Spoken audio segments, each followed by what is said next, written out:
All right, we're good. Hey everyone. I'm not sure if we are on air. It says we're Yeah, we off. are. Yeah, we're on live. Okay, good. Yay. Um, uh, this is I guess our this is Keisha Brining, and this is our second meeting. And tonight we're talking about um, theories that we have chosen or leadership ideas that we had read about. And mine was path goal theory. It made the most sense to me because it was related, to my current position and previous positions I've held. For example, if an employee is provided a plan for completing a task, then promised a monetary bonus for completing that task, the employee's motivation increases. So to me, that's pretty much every job I've ever worked for. You work hard so you can get a raise, you work hard so you can get a bonus.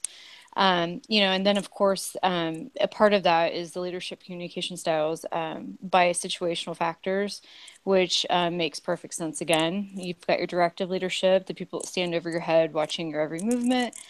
For your inexperienced workers, and then you have your achievement oriented leadership, which focuses on increasing workers' ability to demonstrate more confidence. Those would be situations more like your executives, I suppose, or positions where you don't need a lot of hand holding.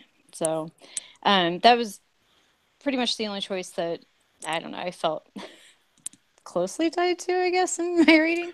But outside of that, I mean, a lot of the different theories made sense to me. It's just they're all situational. So call for different leadership tactics, I suppose. Yeah, as I was reading it, I was thinking exactly that. Like each time I got to a new section or a new trait, I thought, okay, like you could use both of these depending on the circumstance. Okay, you could use this one too, depending on the circumstance. I think there are reasons for using each of these traits. It doesn't have to be an either or necessarily. For me, what I resonated most with was the transformational and relational leadership. I, as a leader, have not been a leader in a corporation. I've been a follower, an employee. All of my leadership has been outside of my work in the nonprofit work I do, and it's always been more servant leadership and transformational leadership. Relationship is extremely important. That member exchange theory is kind of important in that also. And when people think that they're valued and you've built the relationship with them, to be able to speak into that they trust you, then they want to work harder for you. And when you're working with volunteers, that's really important because they don't have to show up for a paycheck. They come because they like it. They like you. They like the work. They like the people that they're serving. And so those are the things that resonated the most with me. I have to agree with that. I know personally for me, it was the relational leadership because I feel like you said, once people know that you're invested in them, they are going to want to work for you. And I think just from my personal background and the work that I've done, especially I've done a lot of work with like adolescents and stuff like that.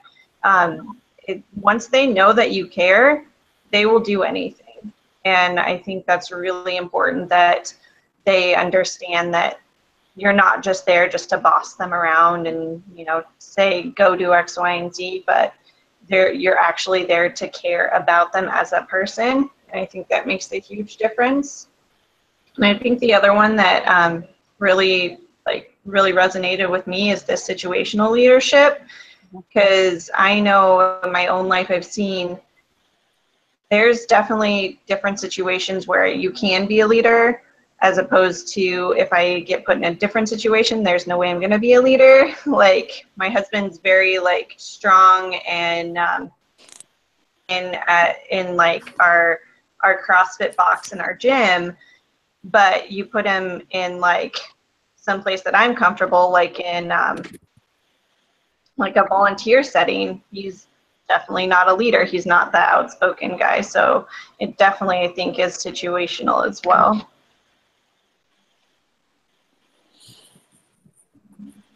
I really connected with friends from that part, mostly because it kind of compared it to the transactional, and I feel like that's business-wise growing up, that's what I was more comfortable with. Pretty much you always had to maintain a status quo. We always had performance goals. Pretty much they would just have corrective action depending on what you did to improve performance. But I always like the transformational more, where they kind of give you more individual consideration. So they figure out like how you're different from your employees and treat you as such, kind of to motivate you. So they know that I need to coach this person differently and advise them differently from their employees.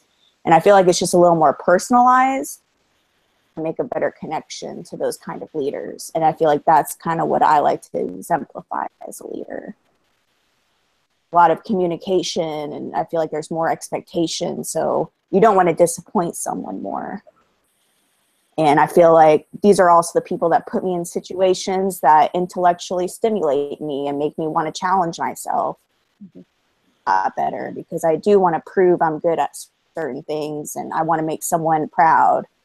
And I feel like those are kind of the traits I try to exemplify as a leader as well.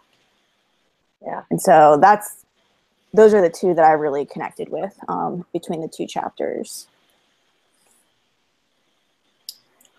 Yeah, I think it was kind of funny, like for me reading, when I was reading it, especially like in chapter 3, when it talks about like the different traits, like this was like earlier thinking of leadership was just basically off the traits, like cognitive abilities and like the, personality of the person, and this is like how tall they were, like how they looked, good looking people, like all these traits that we have. That's kind of who we used to think were people who were good leaders, but now it's obviously a lot more complex than that.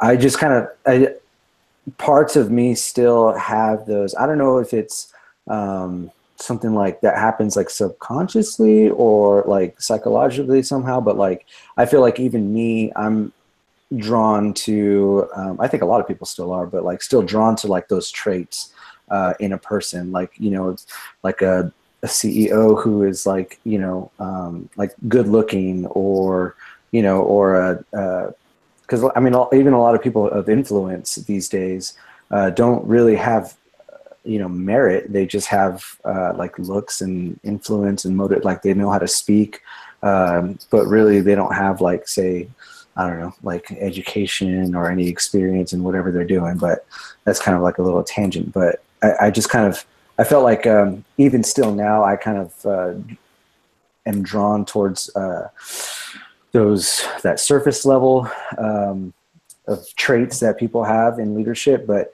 as far as me as a leader, I also kind of resonated with the relational approach as well. And I really believe in like investing in people. We talked about this like last week a little bit, like just investing in people goes a long way. And, the way that you have a relationship with the people that you're around, I feel like, can create a really strong like community within the workplace or volunteering. But like Rhonda, like you said, I do feel like the relationship based like approach to leadership does go a lot more. It does seem more of not popular, more common outside of like the workforce, in my experience as well, like in volunteer work or anything. So yeah, I'm just trying to think of, I know that there are some big like companies and corporations that are very successful, and you hear about how good it is to work there because they have that type of relationship type, model of leadership. But I think, like Keisha was saying, same thing. I think path goal theory is like very common, especially in our country. It's in our country we're very driven on like status and performance, and that goes like perfect with like path goal. Like if I follow this path, then I will achieve this. If I do X, then Y. So I don't know. It's just kind of like all you guys said. It's everything's like situational. But yeah, those are kind of like my thoughts on this week. Yeah, I'm more like you, Megan. I kind of relate to both of those, but I also know when it's important to transform into a different type of approach just because everyone's so different. So I've based off a lot of my leadership qualities with approaches were found just watching different managers, and not even just managers, but leaders, and just kind of combining my own and realizing when it's the best time to use those approach. I'm really, really keen on relationships with people. I love building relationships with people and maintaining that. And I think if you have that level of trust between the leader and the follower, it makes a huge difference. But I mainly lean towards transformational and the charismatic approach. And I always strive to impact others and have others be proud of what I do. So that's pretty much my approach on everything, honestly. Yeah. Did anyone start the, Megan, did you start timing this week again? Yeah, we need about a minute more. Oh, really? Well, I did want to piggyback a little bit on what you said, Andrew, talking about traits, because one of the things that I like thought about as I was reading through that is, if like historically you read back what people said about the different presidents we've had, and like Kennedy, for example, he was absolutely a charismatic leader. I mean, watch any of his speeches. He was an amazing speaker. He was really